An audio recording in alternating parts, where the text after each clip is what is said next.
What's up, AP Physics Nation? Welcome back to another problem set workthrough. This will be our final workthrough. Oh, my hand's slightly injured, but it's all right. I'm doing okay. And I'm here to present to you the simple harmonic motion problem set workthrough. So let's not waste any time and let's just hop right into this one. Starting off with number one, would you look at that? It's already nice and prepared for all of you guys. For your viewing pleasure and for speed. Okay. We all can see one. I hope we're not all blind, so here you go. You can just read it yourself. Let's start off with A. So we need 3 energy bar charts. Shit, I didn't leave myself enough space. Basically, for x equals x, when it's stretched all the way, there's only one type of energy that's there, and I think you know what it is. So we can just draw this up kind of like this. The only energy, I don't have space underneath, but if you do, I'd write your thing underneath. I'm just gonna say this is potential spring. So I'm just gonna write this here, but you wanna write it underneath if you have space. So, and then we have x equals 1/2 x. So it's in between, not its max, but not in the middle either. It's like kind of in between. So here we have 2 types of energy. Those 2 types of energy are spring energy and kinetic energy. But how much of each? Well, if we look at spring, the formula, what is it? Spring energy equals 1/2 k x squared. But if it's 1/2 x squared, that means we have, if we square 1/2, we're going to get a fourth. So we have a fourth of it is still spring, and the other majority of it is kinetic. And finally, once it's in that midpoint, so we stretch it all the way, we've seen it here, and now it's here, in the middle, we know that it's just kinetic energy. So here, just 1 bar, and I'm just gonna label it to the side again, but I would suggest putting this underneath, just kinetic energy. Now we move on to B. So in this one, it's a position versus time graph, so I'm gonna put position up here, and then just T down here for time. And what do we know? We know the max and the min, at least a position. It's x and negative x. Or you can do a, negative a, but they ask for it in terms of x. So that's why we have this. We're going to show 1 period of oscillation. So we know it starts out stretched out like the problem says. So we're going to start up here, and we're going to go down, then it's going to hit 0 once it hits the middle, which is at this point, and then it's going to go all the way to the negatives. So we're going to have negative amplitude. It's going to reach its max negative, and it's going to come back up, and it's going to hit its positive once again. So you'll have a graph that looks somewhat like that. And that is 1 period. Okay. For part C, I don't have enough space. I'm going to move some of the work for C up here. So I'm going to go like this. So for part C, it's a velocity versus time. So I'm going to put V here and T here. The thing is, what is the velocity, right? What's the max and the min for velocity? It's not x. We can calculate it. So we can do energy, 1/2 mv squared equals 1/2 kx squared.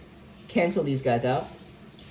We have mv squared equals kx squared, and now I'm looking at the extremes, right? This is max velocity, when there's only velocity, where there's only kinetic energy left, compared to when there's 0 kinetic energy, and it's only spring. So it's comparing this to this.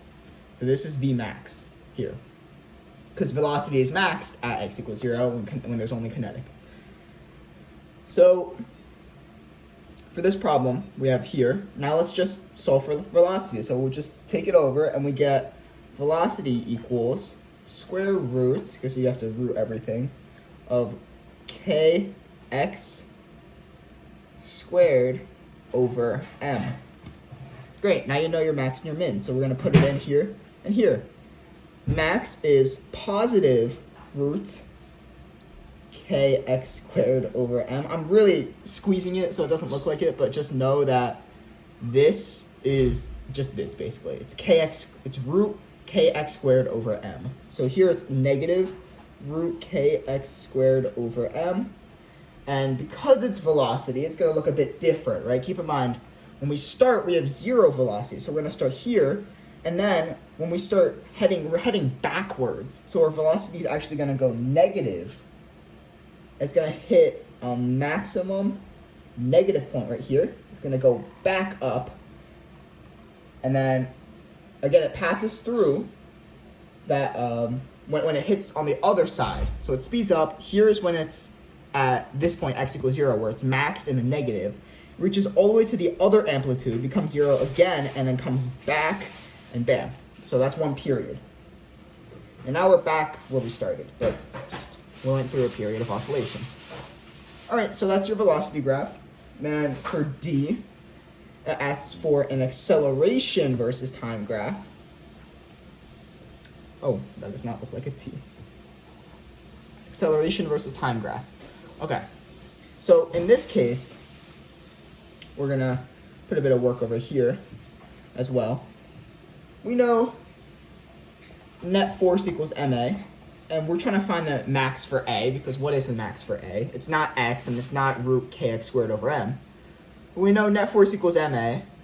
What's net force? What's the only force acting here? Spring.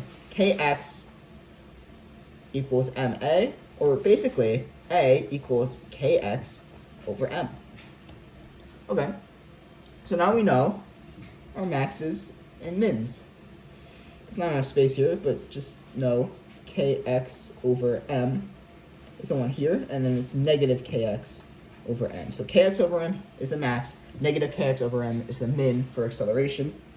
Where does acceleration start? Well, it starts at this point where it's maxed out. If you didn't know, acceleration's maxed at the most stretched out point at the amplitude. So we're going to start here. It's going to go 0. Once it hits this point, it's at 0, but it's going to go all the way, become maxed out again at the other completely stretched way. Maxed out, hit the top, come back down, and then because it's an oscillation, it's just going to repeat. But that is our period right there. Looks something like that. Finally, if there's friction between the cart and the ground, what happens? Well, it's pretty simple. This one asks for position by time. So, that's an ugly T, hold on. So we know that the position, when it asks for position, it's just x and negative x are our max. But this time has friction. So if you just think about it, if there is friction, means that it'll eventually stop. For all these other problems, we're assuming that there's no friction, so it's just infinitely going.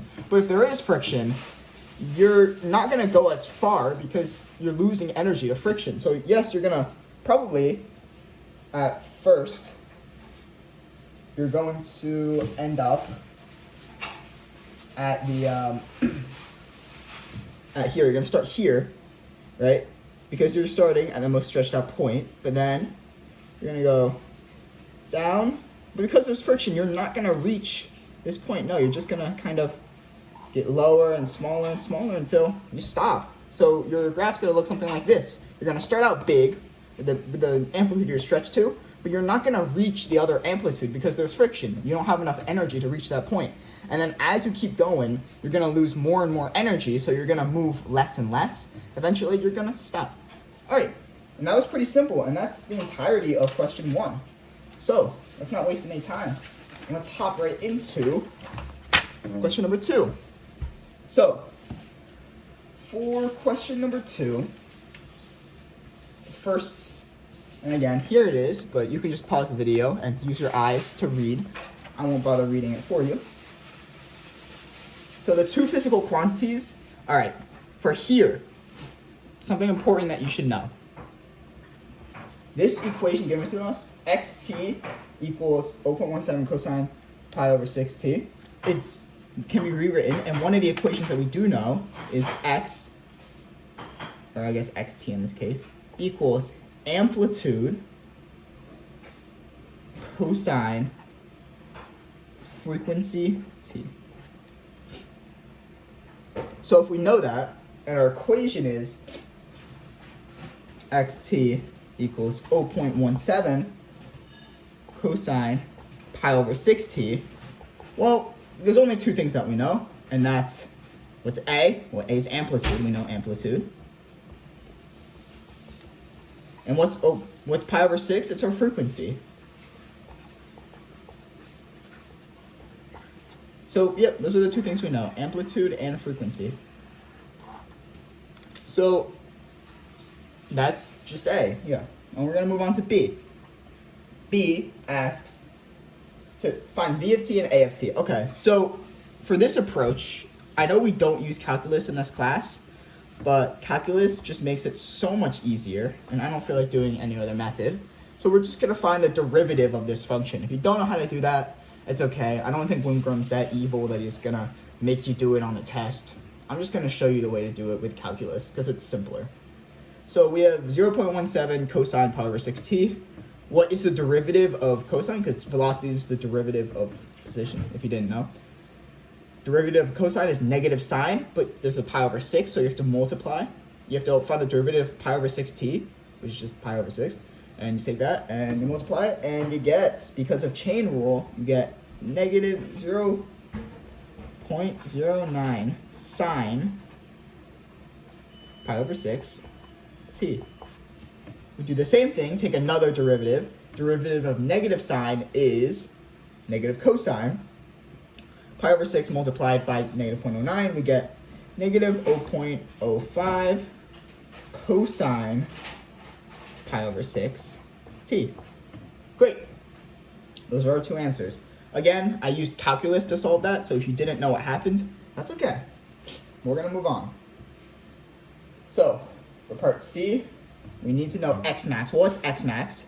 X max is just our amplitude, which we know is 0.17. We know it was up here because of the equation. Okay, so then let's find Vmax. Well, what is Vmax by definition? Vmax equals Vmax equals, shoot. Hold on, I actually gotta pull it up for a second. Oh shoot, hold on. Hold your phone. This is wrong, sorry. I had misspoken. This is omega. And omega equals 2 pi frequency. So this isn't actually frequency. Sorry for the misconception there. This is omega, 2 pi frequency. But because it's 2 pi frequency, we still know frequency. Frequency is not pi over 6 though. Frequency is pi over 6 divided by 2 pi. But we can still find frequency. So that was my fault. Oh, this is meters, by the way. I'll keep on going. Oh, you can box these answers in, but I mean, they're the only ones, so there's not really work to separate it from. The work is the answer. So it's omega here, again, not frequency. I gotta remember that too. But Vmax is also known as what we call omega A, or omega times the amplitude, which is equals, what's omega? Omega is pi over 6, not frequency. Omega is pi over 6 times 0.17, which equals 0.09 meters per second. I mean, you can box these in too, why not? And what is A max? Well, if you look on your notes, A max is omega squared A. So it's just pi over 6 squared times 0.17. And we should get around 0.05 meters per second squared. So those are our answers. And now, that's C. So then we have part D. So using these, we gotta find these. I mean, it's not hard. We just set for X max. We know we just calculated X max is 0.17. We gotta find the time where it occurs. Well, we have our equation here. So 0.17 equals, our value we got here equals when this happens. Pi over 6 t. So we have everything. We're just gonna solve for t. And when you do solve for t, keep in mind you're gonna need to use a cosine inverse function. So you divide this over. Here, I'll solve out the first one just to show you. 1 equals, once you divide this, cosine pi over 6t. Then you're gonna need to take cosine inverse of both sides to get rid of it. And Once you do that, cosine inverse of 1 is just 0. 0 equals pi over 6t. So cosine inverse of 1 equals 0. This side now frees up because you got rid of the cosine. So t equals 0 seconds. Okay, so that's your first one. That's when x max occurs, which would make sense because if you're thinking about it, the cart is pulled all the way to its maximum in the beginning at 0 seconds. Now we're going to head on to Vmax. So for Vmax, we know it occurs at its maximum is 0.09 equals, and the formula for Vmax is negative 0.09 sine, and then pi over 6t inside. Well, I mean, this one's not hard either. You just divide this. Negative 1 equals sine pi over 6t. Take the sine inverse of negative 1, which is around negative 1.57, but you divide that by pi over 6, and you get t equals 3 seconds. Finally, if we try to do A max, we get much of the same. So A max, what is A max? 0.05 equals, well, negative 0.05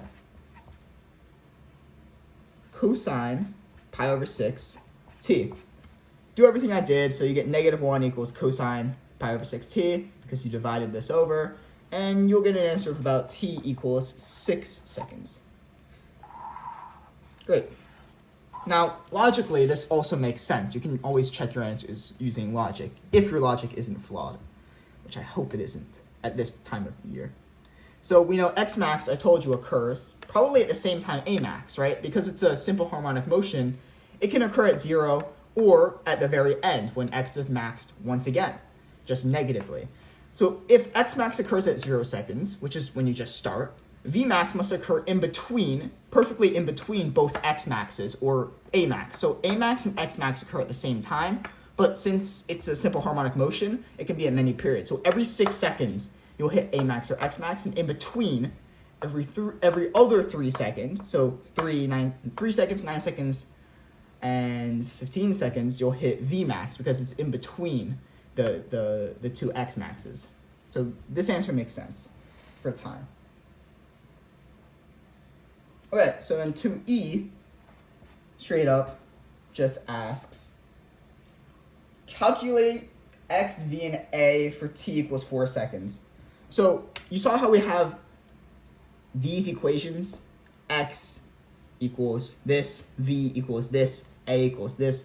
I'll underline these again, just so that you know that these are there. Yeah, these three, take t, set it equal to 4, and solve. And that's literally it. It's very simple. So I'll just write out the answers. For x max, or not x max, sorry, because at this time you actually have a point, you should get about negative 0.085 meters once you plug 4 into this equation for t. For v, you should get about negative 0.078 meters per second, and for a, you should get about 0.025 meters per second squared. And you can go ahead, I'm gonna underline them, I'm not gonna box them in, but you can box them in if you wanted to. So that's our answer to E. I'm not gonna write out the formulas because that's just redundant, just plug in 4 here. I think you're smart enough to do that. If you're not, Lord help your soul. All right, we're gonna move on to F. Like your grade in the class, ha ha ha. All right, if the mass of the cart is 500 grams, turn the spring constant K. Pretty simple. We know most of the information we need to already.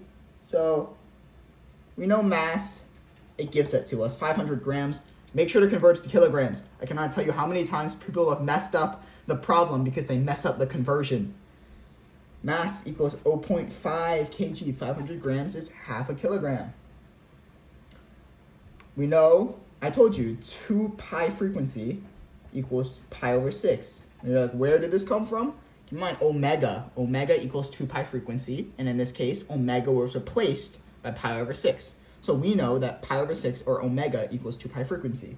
Solving for frequency, we find that frequency equals 0.0833 hertz. And if you do period, if you find period, which is 1 over frequency, you get period equals 12 seconds. But that's not what it's asking for. It's asking for K. So I'm going to plug it into this equation, the one that we should all know by now, because it's very important. Period equals 2 pi roots m over K. Look, we know m, we know t. Pi is just a constant, so we can solve for K. And once you do solve for K, you should get about 0.14 Newton. Oh my god. Newton meters. I don't know what happened there. Probably because I'm bending my arm at such a weird angle, so this gets on the camera. My camera setup is pretty scuffed. All right, yeah, so it's, if you can't read that, it's 0.14 Newton meters. All right, so that was 2. I know it was a bit long. I promise you this is the longest one. So 3. Yeah, that one was pretty long. You've never heard those words in your life, have you? All right, 3. We're gonna move on. So this one's a bit tricky. This one's a bit sticky. It's a bit tough, but we're gonna get through it because you have me here. So A asks, when does the upper block begin to slip? So basically, we have the upper block being pushed by the spring. So there's a spring here pushing the upper block. So it's basically, we know that the upper block will begin to slip once the spring force going this way is greater than the static friction force holding the block on top of the other block. So it's, or in this case, when we're trying to find exactly when, it's when spring force, so force of the spring, equals the force of friction static. Or in this case, we're gonna call it negative kx because it's technically compressing, like the spring's going like this. So we want to use negative. It doesn't really matter, it's a theoretical negative. You can use positive if you want. Equals force of normal. And remember, what is force of friction? It's mu s times force of normal. And in this case, force of normal is just force of gravity. Let me write that, Fg. So in this case, Fn is equal to Fg, which is nice. So, I mean, we have everything we need to solve for x. So it's negative, what's K? Luckily, they give that to us, 325 times x equals mu of s, they give us 0.9. What's Fn, or aka Fg of that block? It's just 9.8 times mass, 15. So for x, you get x equals negative 0.407 meters. So if we were to compress the spring by 0.407 meters, the top block would slip because the force of the spring would overpower the force of static friction. Makes sense. Let's move on. B is where it gets a bit tricky. It asks, determine the magnitude of the force acting on the lower block when the top block begins to slip. All right, so for this one, I find it easy to draw a force diagram of the bottom block. So here's our bottom block. Of course, we know there's Fn, which is equal to Fg, so these two forces are equal. But we also know there's a force being applied here, and there's two forces acting against it. One of them is force of friction kinetic, and the other one is force of friction from the top block, which is equal to the force of the spring. So while the bottom block is not being pushed by the spring, because it's connected to the top block, or because the top block's on top of it, and the spring is pushing the top block, it's causing friction on the blocks, and that friction is pushing the bottom block a bit this way. Got it? I know it's a bit confusing, but essentially that friction is just the same as the force of the spring. Now that we have that diagram, it makes things a whole lot easier. So basically, I said all of these forces are equal, right? It's moving at a constant speed. It's not changing. Everything's equal. So Fn equals Fg. But more importantly, we know that Fa equals Ffk plus F of the spring. Right? All these forces are equal. All forces going this way have to equal forces going this way. So we can solve for Fa. Fa, remember, what is friction? It's mu Fn. In this case, the mu between the box and the ground is 0.6. And what's Fn in this case? Well, it's just Fg. So we can rewrite that as 9.8 times 45, right? That's at the bottom block. Plus, oh, and it's 45, by the way, because the top block is pushing the bottom block down. So the bottom block has to add a greater force going upwards to counteract it. So it's the mass of both blocks. Plus, well, what's the force of the spring? First, the spring is just kx. So again, it's talking about when it starts to slip. So it's kx, force of the spring, kx. Luckily, we know what kx is. We have 325. What is x? Negative 0.407. For our purposes, I'm going to call this positive. Again, the negative is very conceptual. So in this case, we want to talk about the force applied because these two forces are going in the same direction. If we're calling force of friction kinetic positive, we're going to have to call force of the spring positive. Essentially, we could have called them negative. I could still have negative, but that's only if I call force of friction negative too, which I didn't in this case. So again, this negative kx is very conceptual. X could be negative 0.407 or positive 0.407. You'd be right either way. But in this case, because I set force of friction kinetic equal to positive, that means force of the spring going in the same direction must also be positive. So it's 325, which is k. What's x? We know it's up here, 0.407. Nice. So we now know force applied. We just add that up. 396.9 newtons. Box that bad boy in. All right, I'm making pace. Oh, I'm going pretty fast. All right, so for C,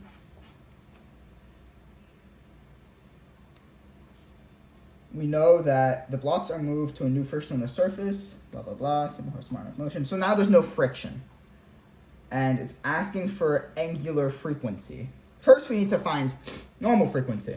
Now, I need to make a distinction here. A lot of people will get this wrong. Angular frequency is not the same as, this is frequency.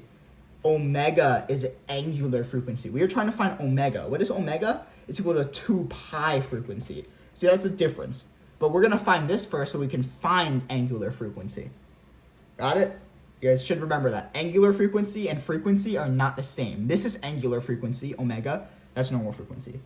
Okay, but first we're going to solve for normal frequency, which has an equation of 1 over 2 pi root k over m. Just the inverse of the period equation, which frequency is the inverse of period. Or the 1 over period. So this is just 1 over that formula. And we know everything that we need here. Frequency equals 1 over 2 pi root, what's k? Good thing we were given that, 325 over, and what's m? Good thing we were given that, 45. Equals, and again, this m is the 2 added together because we're talking about the whole system. I know it's referring just to the spring, but I told you, remember, the spring, when looking at the system, is also technically acting on the bottom block because of what we have over here. So that's why this m is both masses added together. And we should get a frequency of about 0.4277 hertz. We take that, and we just plug it into the omega equals 2 pi frequency. And take this, plug it in, omega equals 2 pi times 0.4277, which is, you should get omega equals 2.69 radians per second. Kind of like this. All right, so in the part D, it asks, okay, so I know the part D is asking for a number, but we did ask the teacher, Wingram, what to say. And he said just to explain it conceptually. So here's what we got. I'm not going to write it out, but I'll just show you what I have.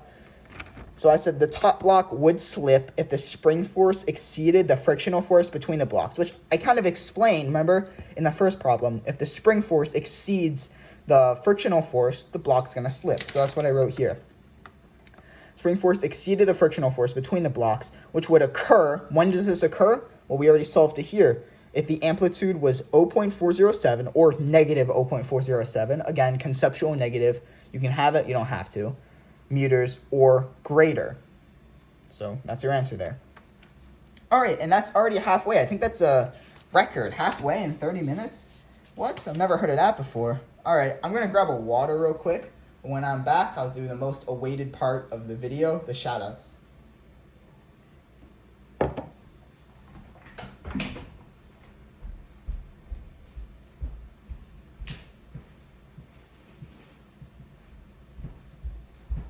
All right, I'm back. Hope you didn't miss me for too long. So let's do some shout-outs after I get this gulp of water.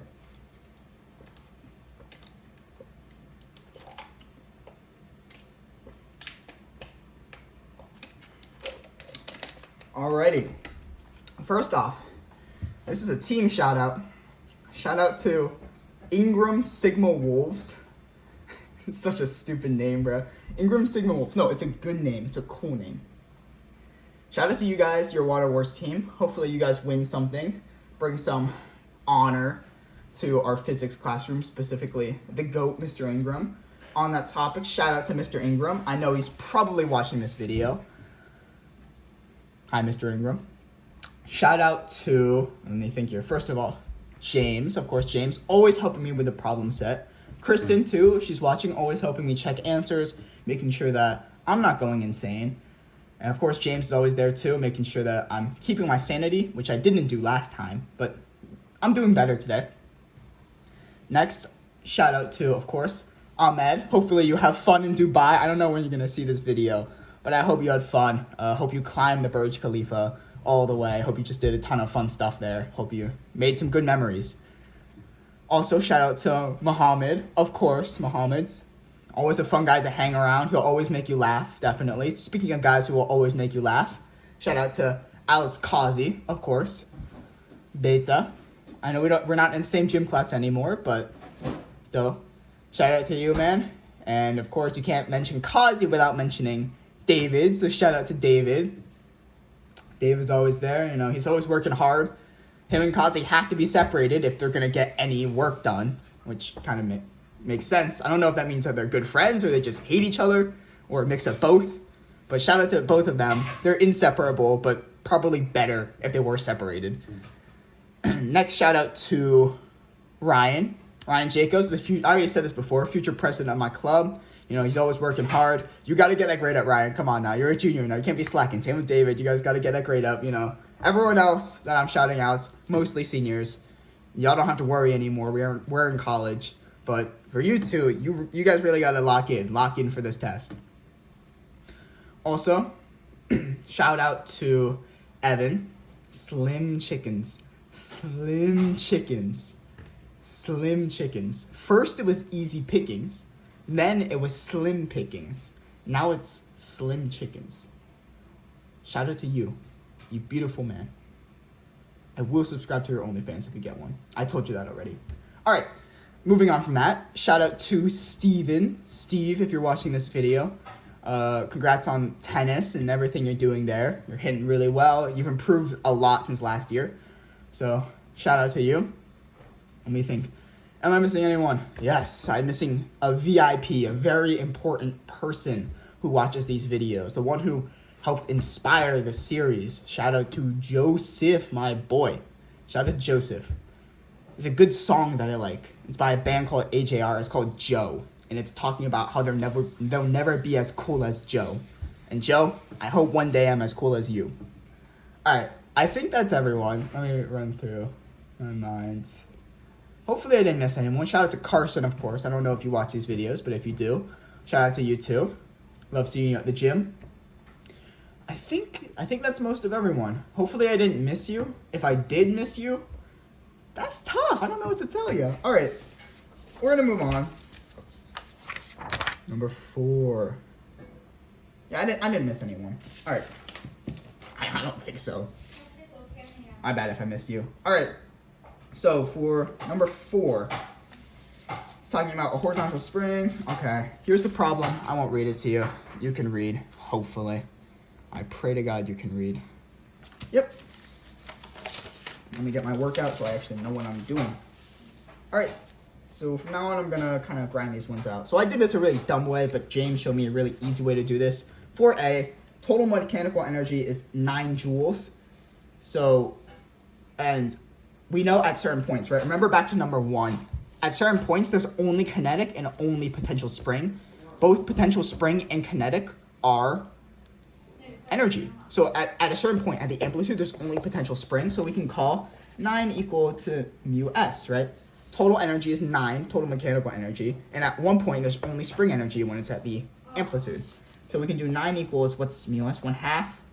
K, luckily we're given, is 140. And then we have our x squared. But in this case, because it's at the end, we're going to call it a squared instead of x. Just know a and x, at least in this case, are the same. Because, again, max spring, remember, there's only spring energy when it's at the amplitude. So when x is a, basically, squared. And this is just basic math. Solve for it. You should get about a equals 0.36 meters. Perfect. That's your answer. So now for part B, gets a bit more tricky, but it's still pretty simple. We do the same thing we did here, but instead of mu s, we want to know velocity. So let's just use k. When k is maxed, that's only k. That's when velocity is maxed. So we have 9 equals 1/2. What's m? Luckily, they give that to us. 75, okay. 75 grams. Holy shit. 75 grams. What is 75 grams? In kilograms. What is that? If you said anything other than 0.075, go end your life. Sorry, I don't know what got into me there. 0.075. Yes. Am I getting that right? I am getting that right. Okay, 0.075. V max. I'm gonna call it V max. It's V. Same thing. Squared. Should get V max equals. I got 15.49 meters per second. If you get slightly different answers, it's okay. It's not that big of a deal. Okay. Part C. Speed when x equals a over 2. Well, why don't we just do this? What's 0.36 divided by 2? 0.18 meters. Okay. And now that we know that, we can set 9. Okay. Now it's not as simple. Because when it's 0.18, it's not at its max amplitude, but it's also not at its max velocity. Because at max velocity, a equals 0 meters. Max amplitude is either 0.36 or negative 0.36. So in this case, we have both potential spring and kinetic, right? It's in between, so you have both spring and kinetic. It's not that much harder, just complicates things a bit. 1/2 kx squared, we know k is 140, we know x is 0.18, squared equals 1/2, m doesn't change, 0.075, and what is v? It's not v max now, but it's just v squared. So now just solve for v. Oh, what the hell? Why did I have an equals here? My bad. My fault about that. So we have plus. So 9 equals this plus this. From this point, you just subtract this over. So you're going to subtract this over here. And you're going to divide, and you should get v equals 13.40 meters per second. There we go. So that's our v. Okay. And d asks to increase amplitude. Okay, amplitude. So here's an equation you also need to know that I talked about before. I told you v max equals omega a. But omega also equals 2 pi frequency. So we can rewrite it as v max equals a 2 pi frequency. Wait, that doesn't even, okay. Ignore, let's keep it like this. It's okay. It's the same thing. Okay, So if we want to double V max, what do we do to A?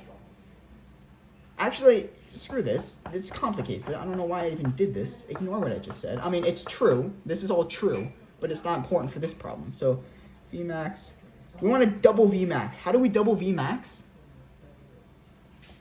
I'm going to do A omega in this case. How do we double V max with A? We just double A. Yeah, it's that simple. So that's D. That's D for you. Basically double A. And then for E, what factor? Okay, so it's not as simple. We still have V max equals omega A, but we want to double the total energy. So in this case, the total energy when there's only V max, right? When does V max occur? Only when there's only kinetic. So if we want 2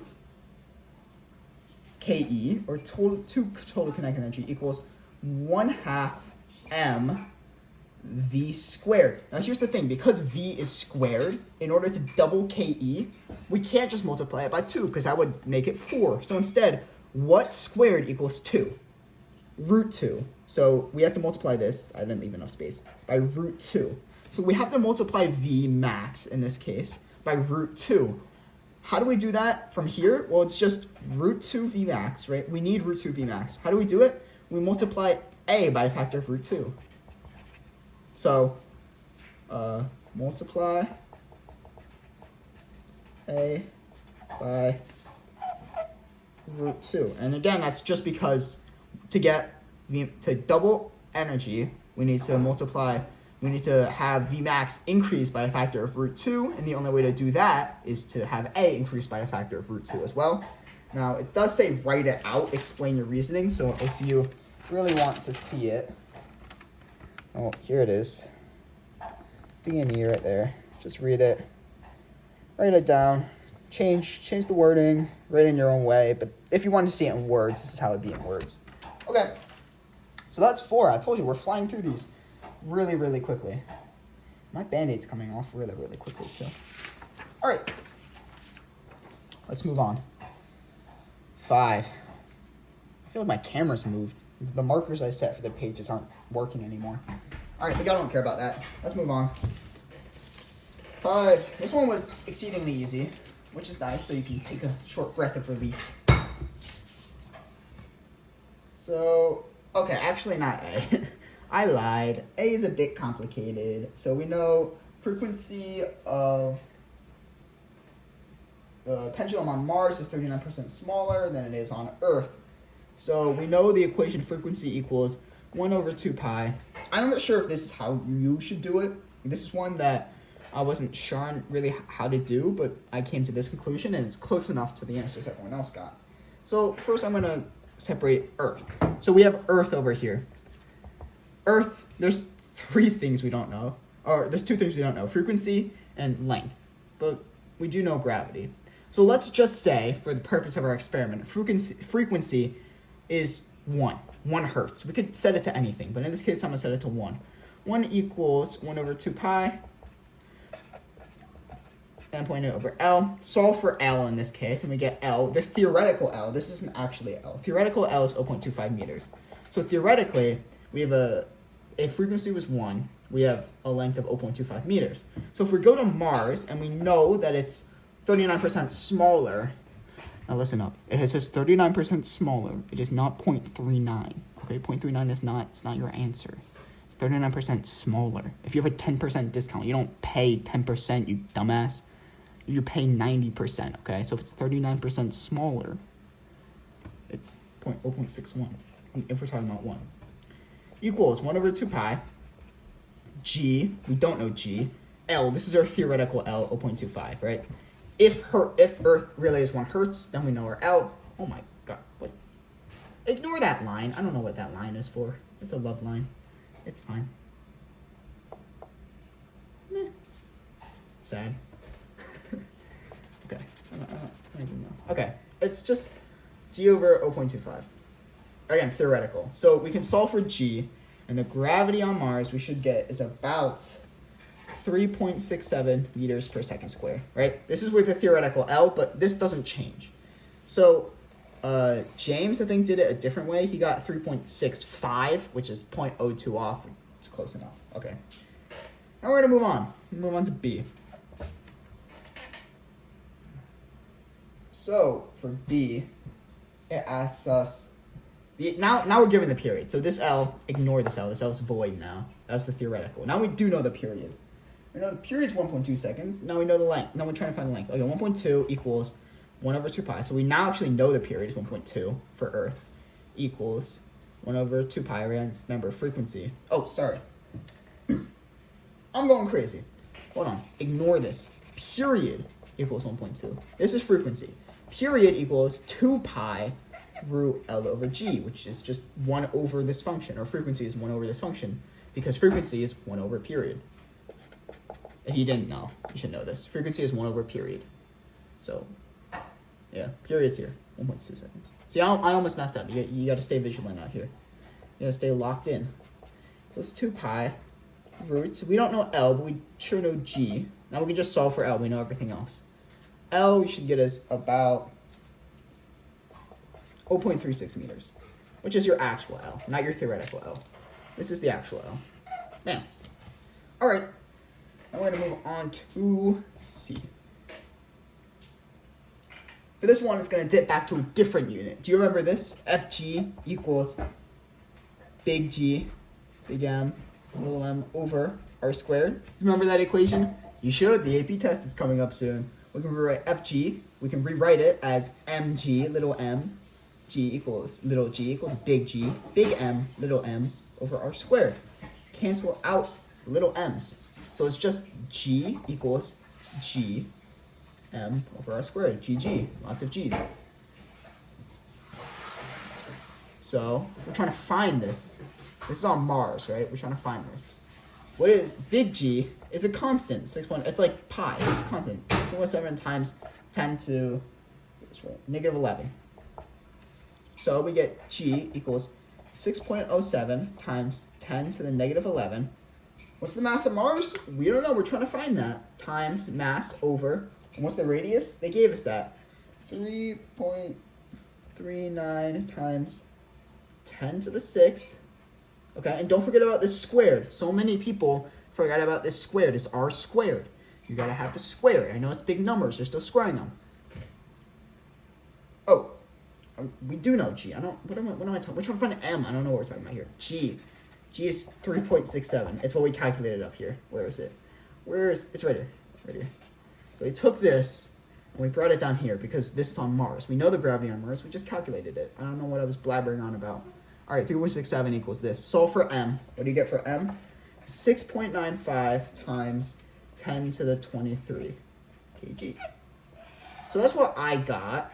You should get, okay, if you did this a different way, what I've noticed is even if your gravity here is off by like 0.01 or 0.02, it pretty drastically changes this answer. As long as you have something in the 6 range, or even maybe even in this low 7 range, but times 10 to the 23rd, you should be okay. If you follow my way, this is the answer you'll get, which is close enough to the actual Mars, mass of Mars, that, yeah, it's fine. All right, finally, number 6, last one. Wow, is this record time? 48 minutes. Can you imagine that? Could you imagine telling yourself that one of my AP Physics, work through problem set videos would be under 1 hour? Not yet. Don't hold your breath too soon. Let's get 6 done. All right, so 6A. Now, Mr. Ingram told us that this is the last unit. And unfortunately, that means it includes all of the previous units. So if you looked at this and you had no clue what to do, it's because you got to think back. Think back. What unit talked about one object sticking to another and then moving? That sounds like momentum. So let's use it. So if we're going to write an equation in terms of variables we're given, we know that the initial momentum equals the final momentum, right? That's conservation of momentum. Very simple concept that we learned. So we know that what's the initial momentum? It's only the arrow. The initial mass of the arrow going the initial velocity equals, well, what's the final momentum? It's the two stick together because it's an inelastic collision, and it even says that they stick. So it's the mass of the arrow plus the mass of whatever we got. And because it's simple harmonic motion, we're going to set the velocity to v max. Doesn't matter, the velocity should be the same all throughout. But this just makes it so much easier if we have a v max, right? Because remember, L equals mv. I forgot to mention that. L equals mv. Momentum equals mv. So this is mv, and this is m plus the other mv for v max. So we can solve now. Because what is v max? Well, I told you v max equals omega a. And what's omega? 2 pi frequency. So what is v max? Equals 2 pi frequency a. So if we rewrite this, I shouldn't have did this all just to rewrite it, but v max can be rewritten as 2 pi frequency a. And now we just want to get v naught by itself. So v naught equals, just divide everything by m naught. So v naught equals m naught plus m times 2 pi frequency a all over, what do we divide it by? M naught. And that is your answer. Nice and simple, nice and easy.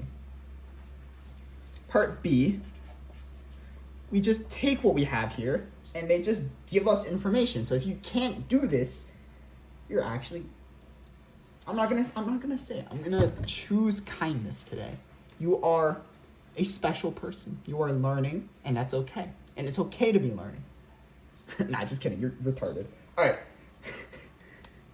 M naught, we're given 0.05. So it's 0.05 plus 0.5 multiplied by 2 pi.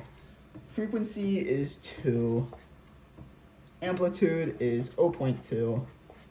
And put that all over, what is M naught? 0.05. So just simple plugging in, chugging, you get v naught equals 27.65 meters per second. Box that bad boy in. There we go. Oh, there you go. All right. So now we're gonna move on to C. So for C, it asks for X max, V max, A max. Do I need to remind you what we did before?